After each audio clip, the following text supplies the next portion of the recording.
Governor Campos and I reached an agreement that addresses both of these issues. We discussed border security at length.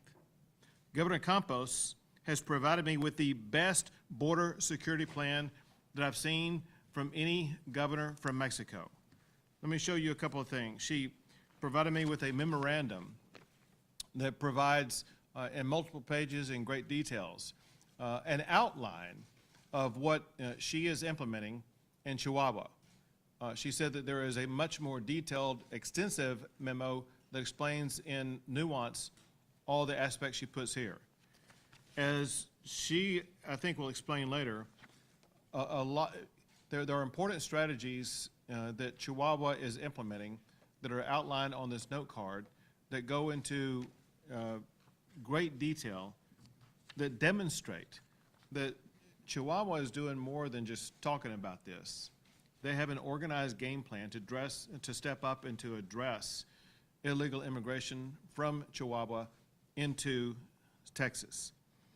Governor Campos has begun and will continue enhanced border security enforcement measures on the Mexico side of the border, both at ports of entry as well as along the border, to prevent illegal immigration from Chihuahua into the state of Texas.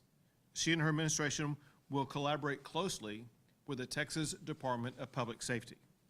Since Chihuahua has detailed a plan to secure the Mexico side of the border, the Texas Department of Public Safety can return to its previous strategy of random searches of vehicles crossing the bridge from Chihuahua. As a result, the effect will be that the bridge between Chihuahua and Texas will return to normal immediately. My office and the Texas Secretary of State have also been contacted about border issues by the governors of Tamaulipas and Coahuila. And after this meeting, I will be meeting with the governor from Coahuila. And I look forward to having the opportunity to meet with the governor from Tamaulipas, which may occur as soon as tomorrow, where we will be working to achieve similar results. Until those agreements can be achieved, however, the Texas Department of Public Safety will continue to thoroughly inspect all commercial vehicles entering into the United States or into the state of Texas from every Mexican state except Nuevo Leon and Chihuahua. With great gratitude, I now turn the microphone over to Governor Campos, Governor of Chihuahua. Thank you so much. First of all, I would want to say thank you to Governor Abbott because his willingness, his openness, his attitude to negotiate and have really clear what are the interests among the state of Texas and the state of Chihuahua. So thank you so much for you, and thank you so much for his teamwork as well. And I would like to tell you that I presented as a Texas state a very sound public policy among the security of the border, which relates Juarez and Texas. And it's a sound public policy that it was implemented when myself was a mayor in Chihuahua City during 6 years, and it was evaluated as a successful public policy. So now we're implementing this policy in Juarez. We are relocating the public safety secretary in Ciudad Juarez because we know it is a priority, and we are investing more than $200 million in this public policy, which includes a lot of technology, high-profile technology, in order to take care of our borders and in order to take care of the commercial trade that we have already among the states, among Texas and Chihuahua. Very good. We're going to sign the agreement, but before we do, I want to highlight one paragraph that is of great importance. It says that Chihuahua has begun and will continue enhanced border security enforcement measures on the Chihuahua side of the border, both at ports of entry and along the Rio Grande River, to prevent illegal immigration from Chihuahua into Texas. These measures will include the Sentinel platform, which is a technological investment of approximately $200 million that will allow Chihuahua State Police to track vehicles from the moment they leave an industrial park in Juarez until they cross the border into Texas.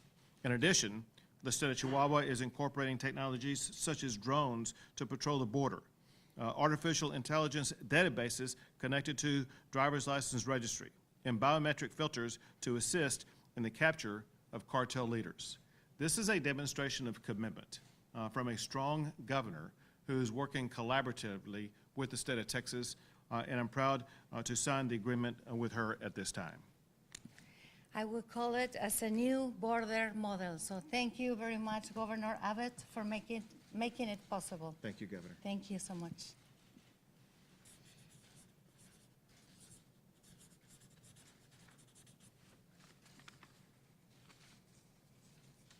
Then we'll trade.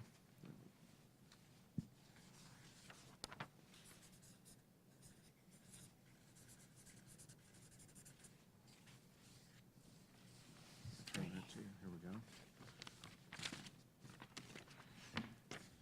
Texas and Chihuahua now have agreed to both secure the border as well as to get commercial vehicles moving through the ports. We'll take a few questions.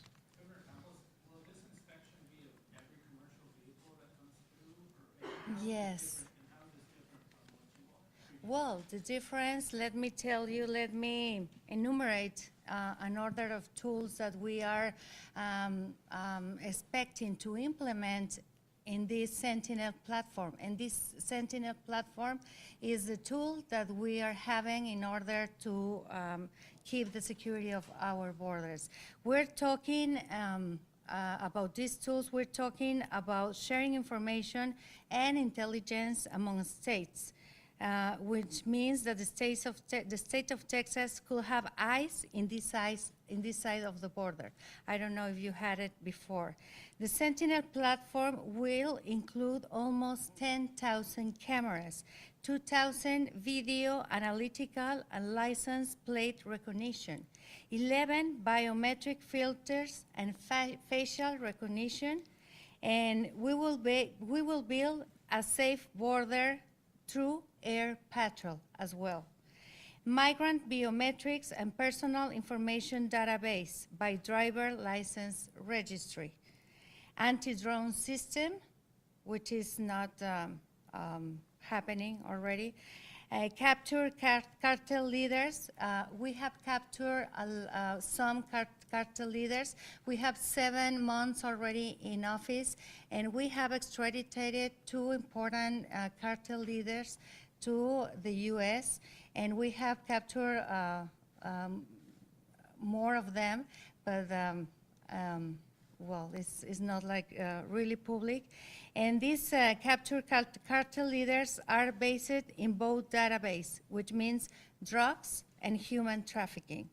Artificial intelligence system based in algorithms.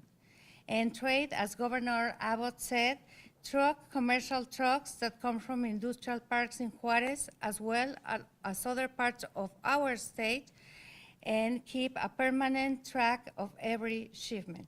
This is the difference. It's an investment that never before in the history of Chihuahua State has been done, and that the information that we will get will be analyzed from the Texas state and from the Chihuahua state. So we will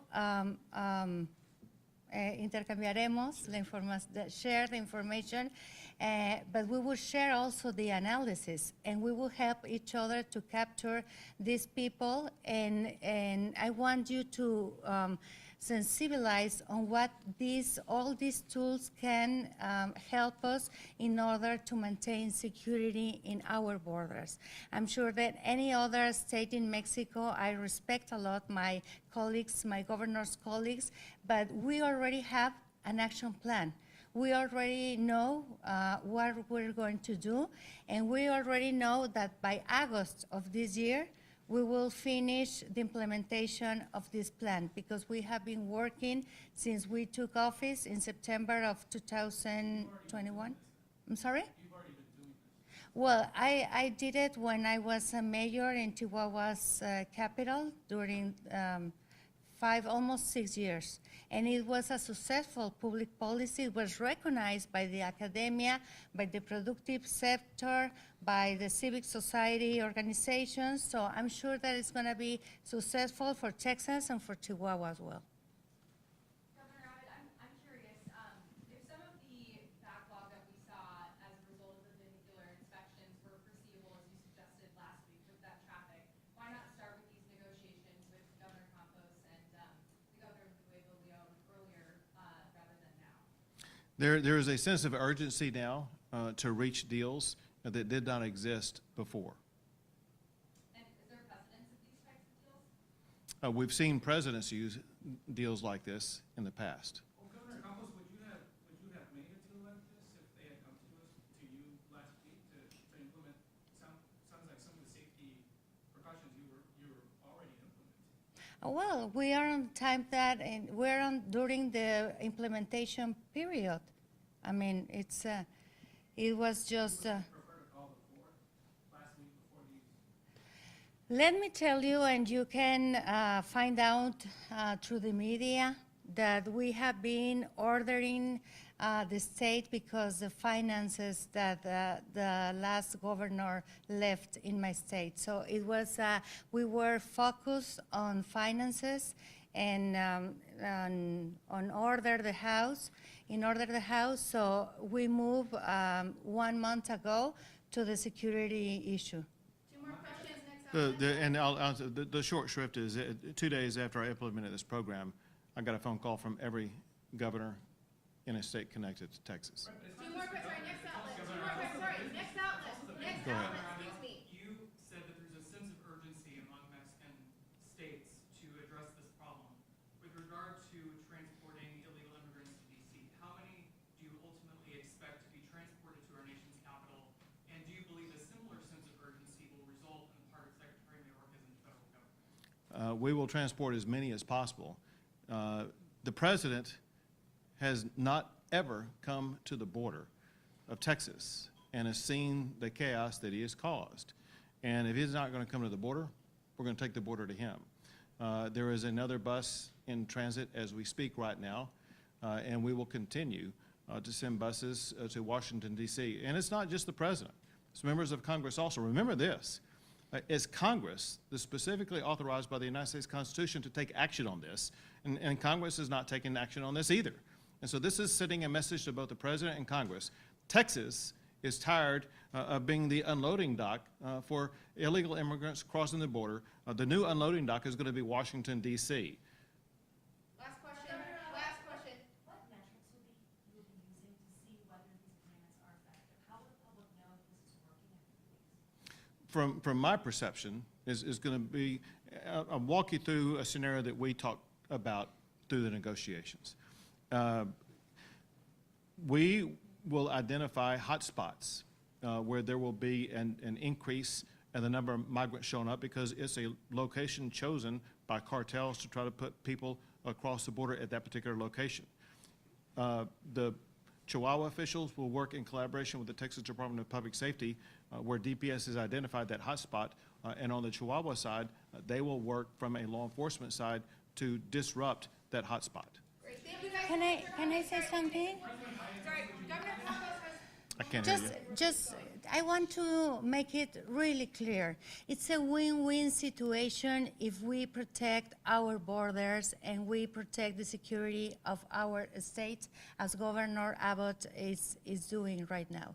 So we are ready, and we have the willingness to be evaluated by an external agency, a private agency, in order to tell us, the state of Chihuahua, if we are on the right track implementing these tools or not, how have been implementing, and we will work so hard. We have a commitment with Governor Abbott, and we have a commitment with all people in Texas, because Governor Abbott has been asked us to think in Texas, in its people, and we are also thinking about people in Chihuahua. So you'll be sure that it will be evaluated and it will be successful.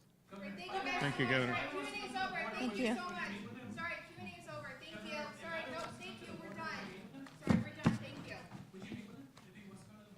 You know, I would invite the president to come. I would meet with him under one condition. He not go to some highly protected scene that it would not allow the residents whose lives have been turned upside down. He needs to do exactly what I did. I went down to Del Rio. I met with a town hall of about 500 or more people down there who were very angry about what was going on the border. The only way that President Biden is going to understand what is going on the border is not going down visiting with a handful of selected people. He needs to meet with the masses whose lives are affected every single day by this. If he were to do that, I'd be honored to be there with him to let him know the needs that we have here in the state of Texas, and he will have a better understanding.